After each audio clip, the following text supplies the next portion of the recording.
Votre chaîne de partage d'idées et d'astuces de réussite en élevage. Je suis Zéphirin Romain, technicien en élevage des monos et polygastriques.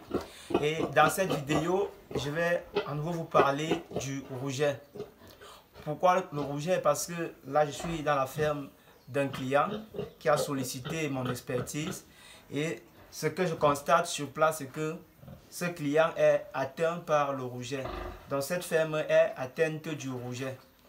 Donc voilà, nous avons plusieurs options qui se présentent à nous. La première est d'abattre les bêtes, celles qui sont déjà malades, dont l'évolution est déjà suffisamment visible. Et la seconde option est de traiter la maladie. Oui, c'est possible de traiter le rouget et dans cette vidéo, je vais vous montrer comment procéder pour traiter le rouget. Donc, merci de suivre cette vidéo jusqu'à la fin pour ne rien rater sur toutes les informations qui seront communiquées.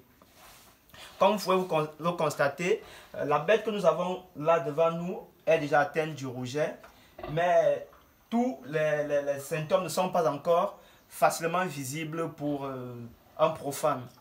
Mais je vais rapprocher la caméra sur la bête afin que vous puissiez voir les symptômes qui commencent à se voir et vous allez vous-même apprécier.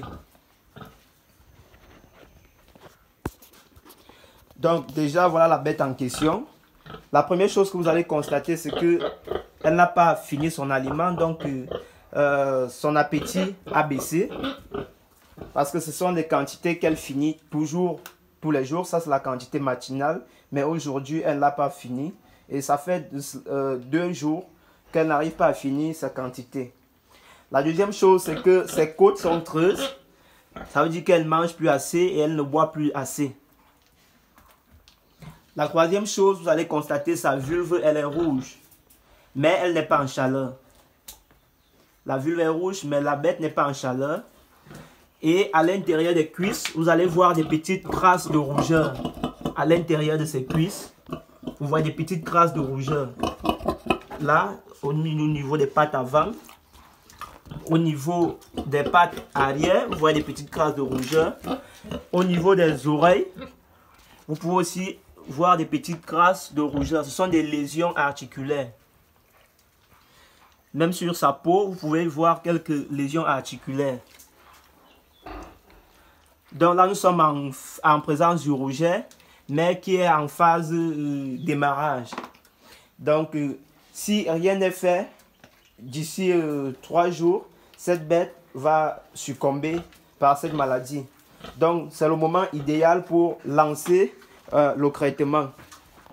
La première chose que nous allons effectuer lorsque nous constatons que nous sommes en présence de rouget, c'est déjà de faire un déparasitage complet de la ferme et d'isoler les bêtes en fonction de leur état de contamination. Il est à rappeler que nous avons déjà eu 2 cas de maladie dans la même ferme. Donc voilà ce qui a suscité l'attention du propriétaire et pourquoi il a sollicité notre présence. Donc voilà, je vais faire une opération de traitement pour toutes les bêtes. Et je vais vous montrer quels sont les produits que je vais utiliser pour faire cette opération et comment utiliser ces produits. Et je vais aussi vous parler de la conduite à tenir face à cette maladie. Donc là, nous avons face à nous les différents produits que nous avons utilisés pour faire le traitement du rouget. Déjà, vous devez savoir que le rouget, c'est une bactérie qui est très résistante. Vous le savez certainement, tous les porcs sont des porteurs sains de cette maladie.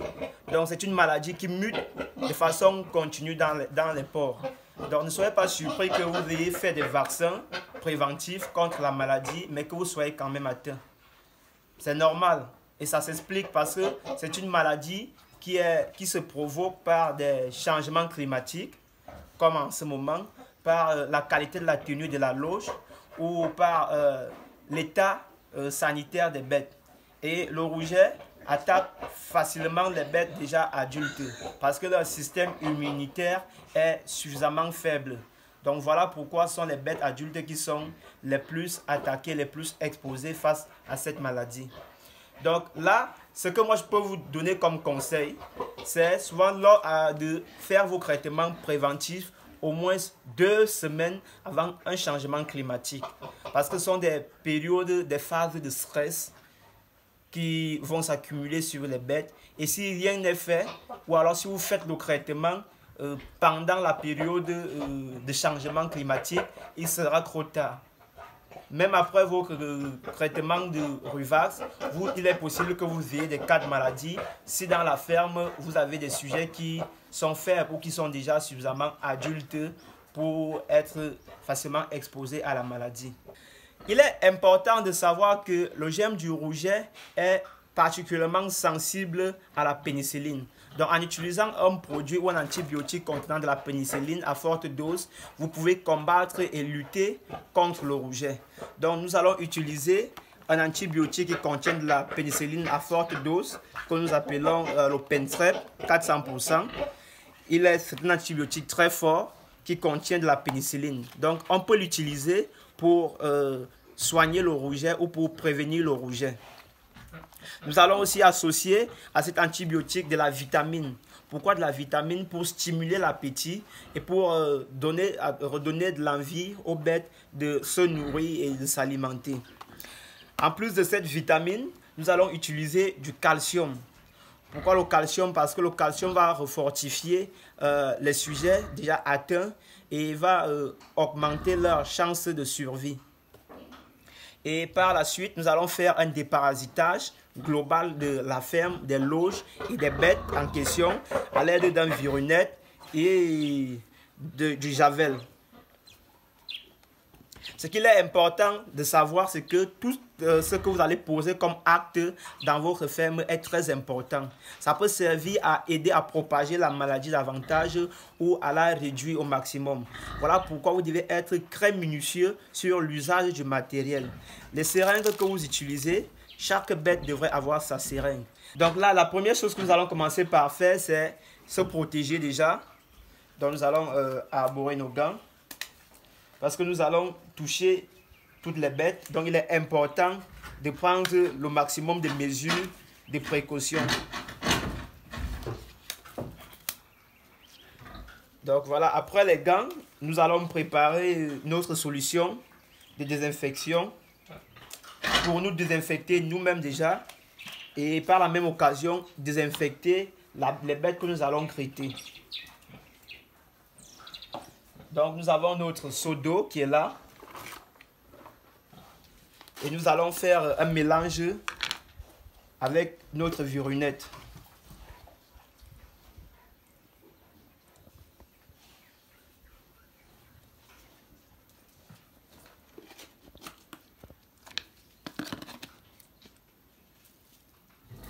Nous mélangeons avec notre balai.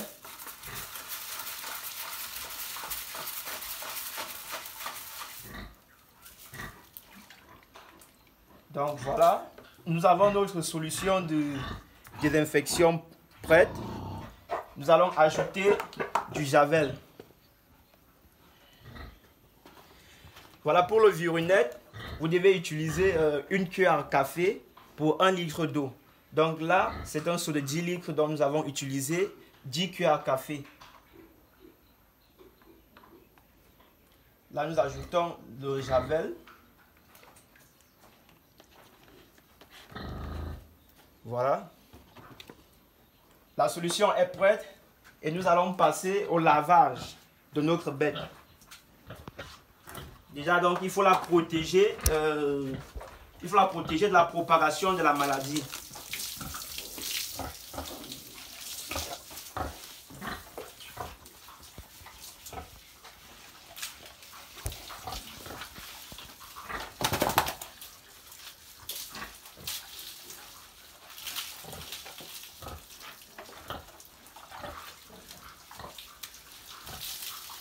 Il est important de rappeler que toutes les opérations que vous devez mener dans chaque loge sont utiles pour la prévention de la maladie et pour éviter sa propagation au maximum. Donc voilà pourquoi il faut être très minutieux, surtout lorsque vous êtes conscient que la maladie est déjà présente. Et c'est pourquoi il est aussi conseillé d'avoir des loges de quarantaine dans chaque élevage. Ça vous permet de gérer des situations pareilles.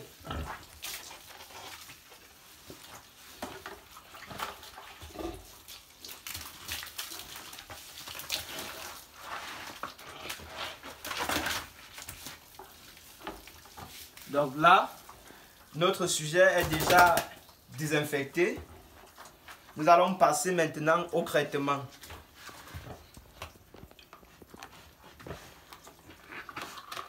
Nous commençons par lui injecter l'Openstrep qui contient de la pénicilline à forte dose. Nous allons lui injecter 10 ml.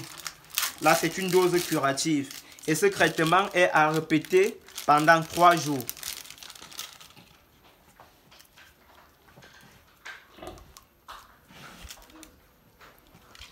Très important, il faut toujours secouer le produit. Il faut toujours secouer le produit avant de le sortir de la boîte.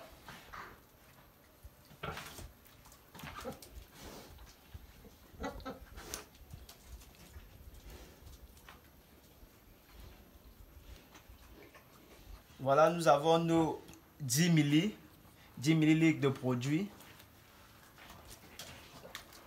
Vous allez remarquer que l'aiguille qui a aidé à tirer le produit doit toujours rester sur le produit. Ce n'est pas cette aiguille que nous allons utiliser sur la bête. Ça, c'est très important parce que ça nous évite de propager le produit. Donc, cette aiguille restera là et nous n'allons pas la sortir de là. Nous allons toujours l'utiliser pour sortir le produit. Nous allons mettre une autre aiguille pour traiter la bête et cette aiguille devra être jetée après avoir traité cette bête. Donc nous n'utiliserons pas l'aiguille qu'on avait utilisée sur cette bête sur une autre bête.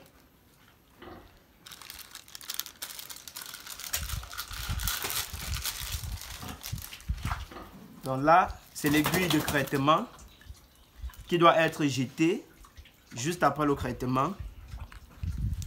Nous allons tirer maintenant la vitamine. Le produit au complet doit être prêt. Nous allons aussi tirer 10 ml de vitamine.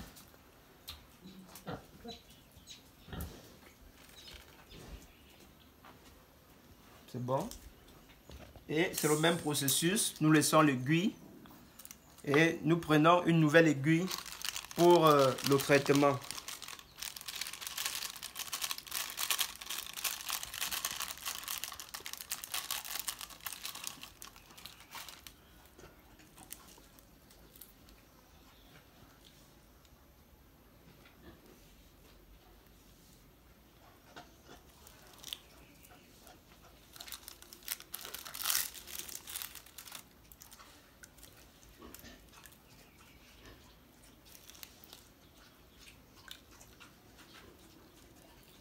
Et là, c'est autour du calcium.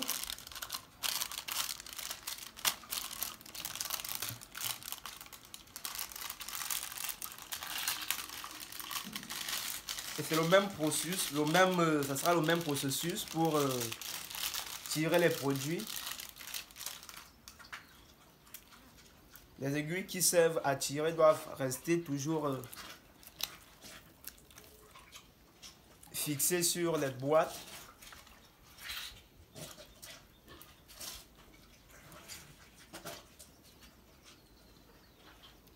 Et ça sera 10 ml aussi pour le calcium.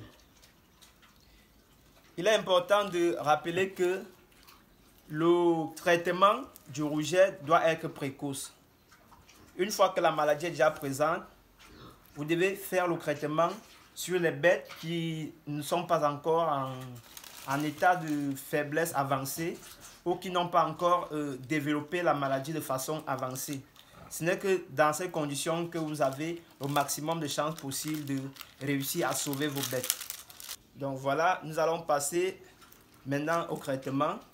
La pénicilline, elle est injectée de façon intramusculaire, donc sur la cuisse. Donc nous allons injecter à notre bête la pénicilline sur sa cuisse.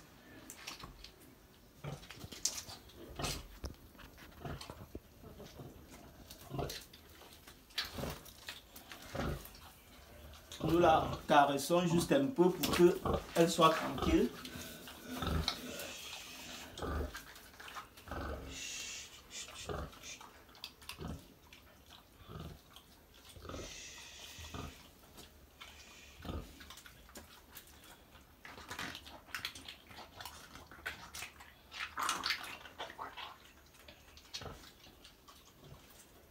Voilà. Ça, c'est agité. Maintenant, nous allons lui injecter de la vitamine sous-cutanée, donc sous la peau. L'injection sous-cutanée se fait directement après l'oreille. Nous allons chercher la peau là. Et nous allons faire l'injection.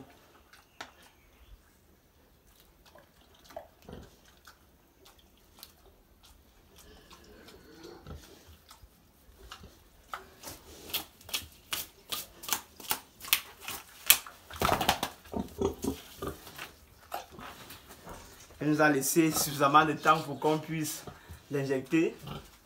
Et pour finir, nous allons injecter le calcium. Il se fait aussi de façon intraveineuse, sous-cutanée. Mais là, nous allons préférer l'injection sous-cutanée.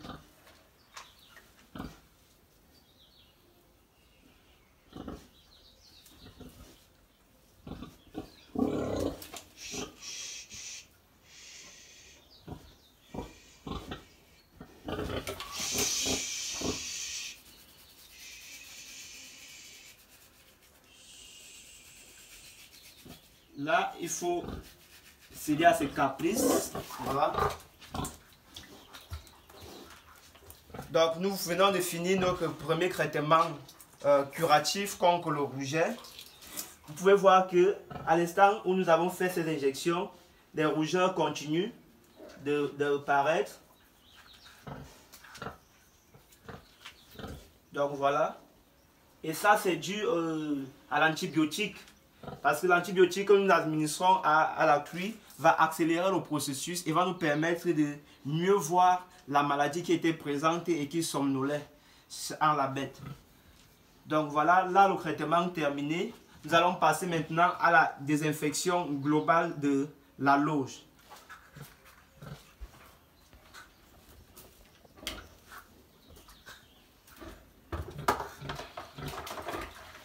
Donc il faut désinfecter jusqu'au mur.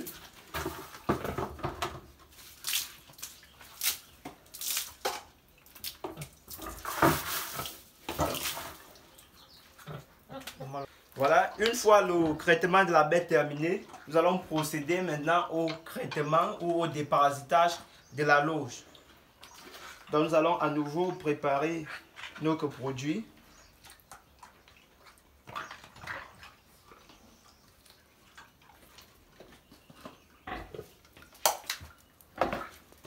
Et ajouter le javel.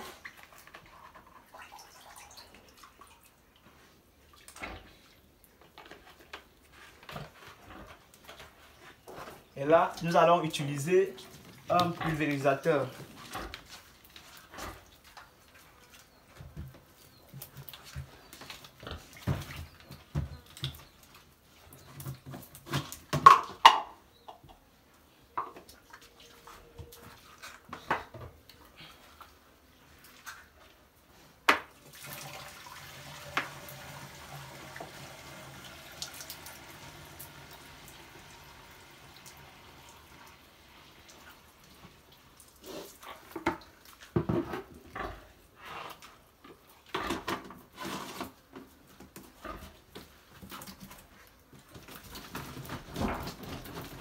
Il est très important de bien remuer le produit afin qu'il soit homogène.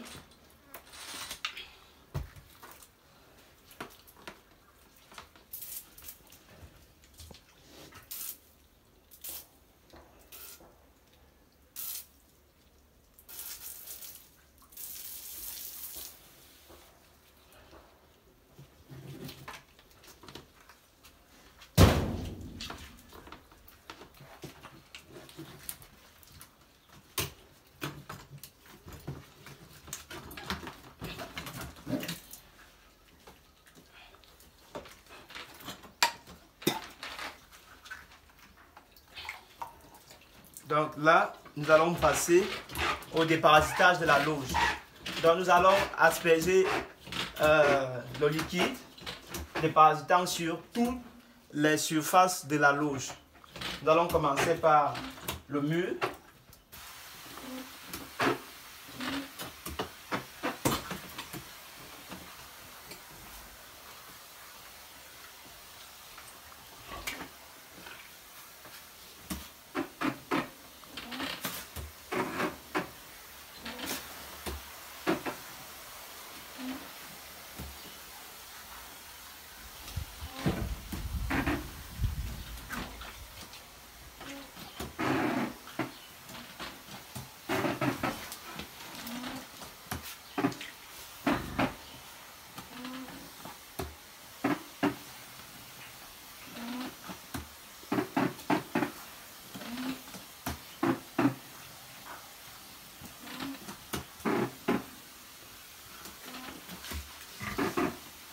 après le mur, nous passons au sol.